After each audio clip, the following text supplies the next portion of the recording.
Everybody, it's Paul back again with another compare and contrast video, and kind of excited about this one because it gives me a chance to talk about the Vertex fountain pen, our latest fountain pen that we kind of like snuck in under the radar. Didn't really tease anybody, tease about it a lot or show it off until we were kind of ready to go with it, and just we're releasing a brand new pen at the DC Pen Show. So while we do have like an introductory video, we talk about it.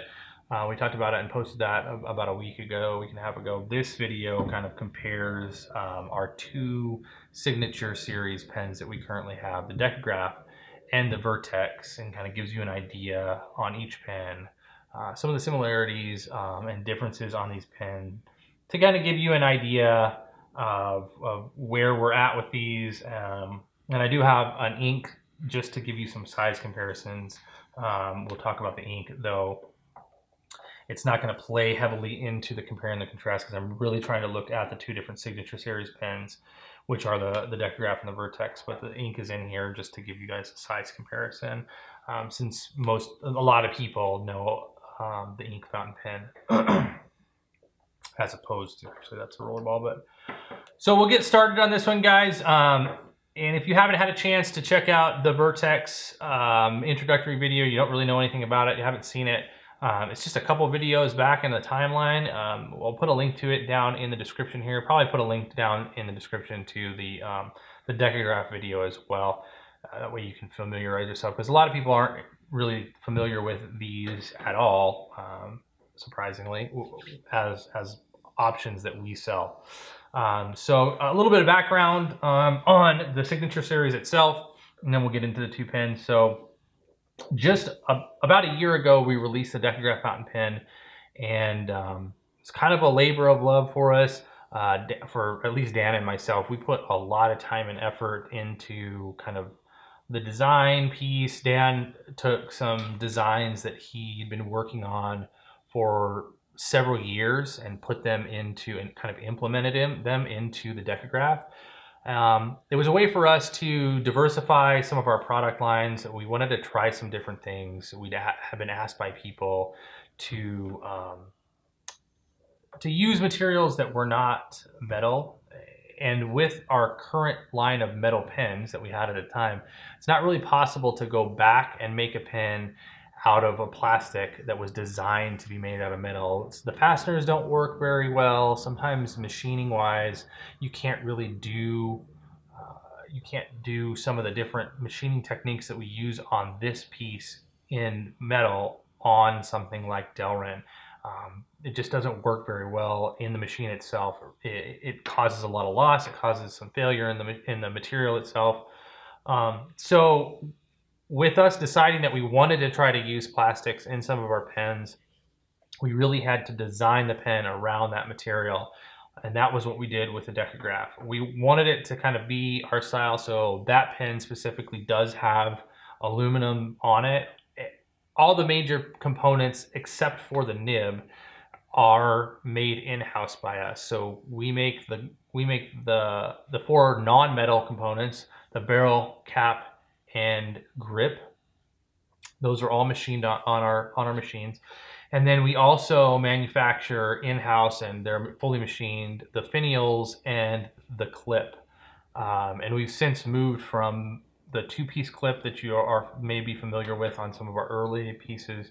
We're doing a full milled clip, where it's a single piece of aluminum that's milled in this fashion. And externally it looks pretty much the same, except that instead of having it a piece of stainless steel, it's just completely one piece of aluminum. So the signature series, that's kind of where we went with the signature series. That's what we wanted to accomplish with it. It was, if we designed this out of plastic, we knew we could make it out of aluminum or other metals. And we have this year we've already released one aluminum variant of this pen, and we'll be releasing some more later on. But we knew that we could do this out of metal if we designed it out of plastic first. So it was kind of like, if we started there, then we could expand upon it. And so we decided to put these pens in a different line of pens, because they would be different. They do have a lot of external changes. They're not as industrial looking. This is very much more, we took elements from the Art Deco with the waterfall clip, the specific angles that we used on this pen, the tapers, the way that the cap is actually angled a little bit more, and the opposite angles on different areas. If you look at the actual designing that we did on it, we pulled very heavily from Art Deco time frame. And so the Vertex is our latest pen, and it is also in the Signature Pen series. And so the similarities between those is that we're using the same material. So this pen, our standard version of the Decagraph, is available in black acrylic with silver hardware, and in this really nice semi-translucent dark green acrylic. With the Vertex is going to be available standard in that as well in September, late September. We plan on launching production version for the full production run of these will be available with cap and a barrel out of either the dark green like this is, or out of the same black material. So they both use the same nib. They're both available. We use the Bach number 6 nibs, the nibs that are also in the ink fountain pen. So those are available in a variety of different materials: polished steel, two-tone steel, titanium, and 14 karat gold are the variants that we carry right now. We may get some different versions in the future, but we don't really have any plans to do so. The Decagraph and the Vertex are close in size to one another, lengthwise at least. The Vertex is a little bit larger in diameter, so there is that slight difference. And then, so that's really kind of the similarities are just the materials, and the length and the nib are really the only similarities between the pens that we have. And so let's talk about the differences real quick.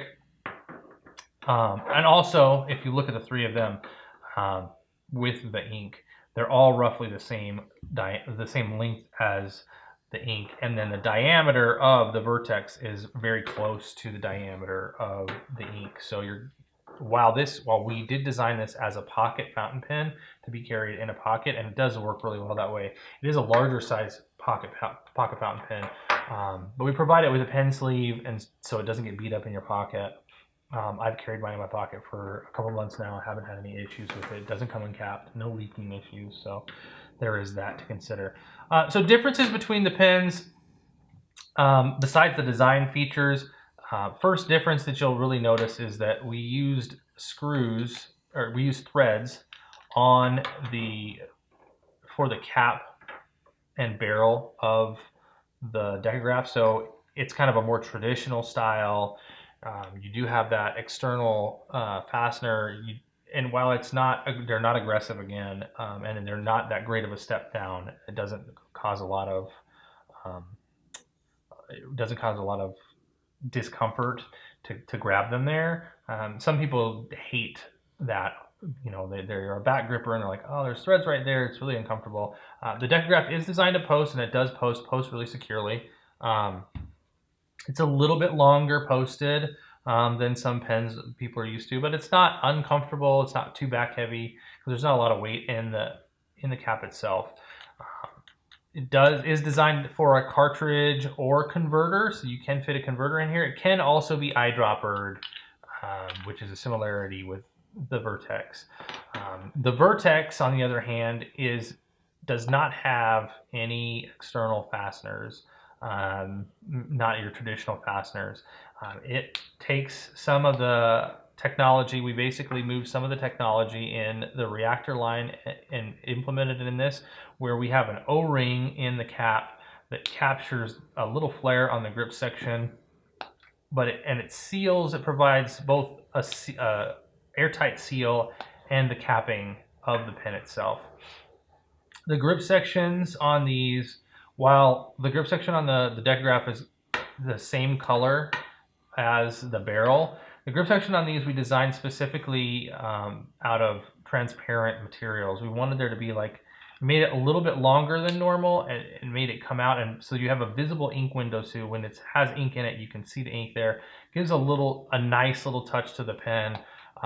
It's an idea that we wanted from the beginning when we sat down to design this pen. Something that I brought up, and I was like, hey, you know, since we're doing this way, can we put an ink window in there? It gives people something cool. It's, you know, conversation starter. It's something interesting to look at. Also, this pen, while it will take a standard international cartridge, the short ones, it will not accept a converter. The length of the hole for the ink is not it's not long enough. Other big changes on this pen are twofold in that we adapted 2 more O-rings into the pen, one at the base of the nib that seals the ink from the eyedropper ring so that it doesn't get on the threads and doesn't collect in the grip. And then also an O-ring at the base of the threads for the grip section. There's an O-ring actually in the barrel that we've inset that basically eliminates, both of those O-rings are there to eliminate the need for silicone grease on those 2 pieces. So you have a very solid, it's tapered nicely. While there is a seam here, it's practically seamless. So if you grip down here, you're fine. If you grip up here, you're fine. The pen is made to post, and it does post really nicely. The function, it doesn't come with a clip, and it's not designed for a clip, while this one is designed for a clip. The external design on this pen with the concave cap and the more traditional cigar-shaped barrel, I'm kind of drawing on some of the older torpedo or cigar designs that Parker and Schaefer used in the 50s, and just making it a little bit bigger in diameter, so it's a little bit more comfortable to use, or something that we lean towards. It's just a really clean, very clean designs, and while the cap is a little bit wider than the barrel, it's not drastically wider than the barrel, so you don't get too much of a difference when you're looking at it overall. It's a really clean design pen, much more so. With the elimination of a clip and finials and stuff like that, you get a very more streamlined, clean look. So there is a difference in the price point and the packaging. We designed this to ship inside our aluminum, where we basically design and manufacture the packaging, the aluminum tube that we design in-house. This pen retails for $140. 140 or 145, I can't remember off the top of my head, right around there. This pen will ship in a pen sleeve, and it will come with a couple cartridges with that. The pen sleeve's manufactured by Rickshaw. So that's the way we're shipping this. It's a sleeve. It's a totally usable sleeve specifically for this pen. Fit in your pocket really nicely. It protects the pens while you're carrying it. And this pen is going to retail for $120 in this version. And obviously, with nib upgrades, it can, you know, increase in cost from there. But while they're designed around similar materials, their function is quite different, and how they function is different. How they, you know, while it's just a fountain pen, there are some major differences between the pens themselves. So hopefully this gives you kind of an idea on the Vertex and on the Decagraph. Like I said, the Decagraph is available now, though we are out of stock on some. I believe the green's out of stock right now. We will have more of those available, and we are doing more aluminum Decagraphs later in this year that will be released. The Vertex, we hope to have the production run done by the end of September for a full release on that pen by the end of September. We might not have as many variants for the grip sections as we do now, but we will have, you know, anywhere between 3 and 5 different color options for the grip section. So if you have any comments, you want to see these compared with other pens, you're curious how they stack up with pens you might have, comment down below, and I'll give you guys an idea on, hey, you know, this is how it stacks up against this pen. It's almost the exact same length as like a Highlight Custom Heritage 92 or 91 or what have you. we do have access to quite a few different pens by other manufacturers and can quickly kind of give you an idea on that. But if you have any questions, in the comments down below, or you can always email me. Hopefully this gives you an idea, and really excited to do some of these compare and contrast videos, and hopefully they're really more for you guys than they are for us. So until next time, guys, that was the Vertex and the Decagraph, and I will talk to you soon.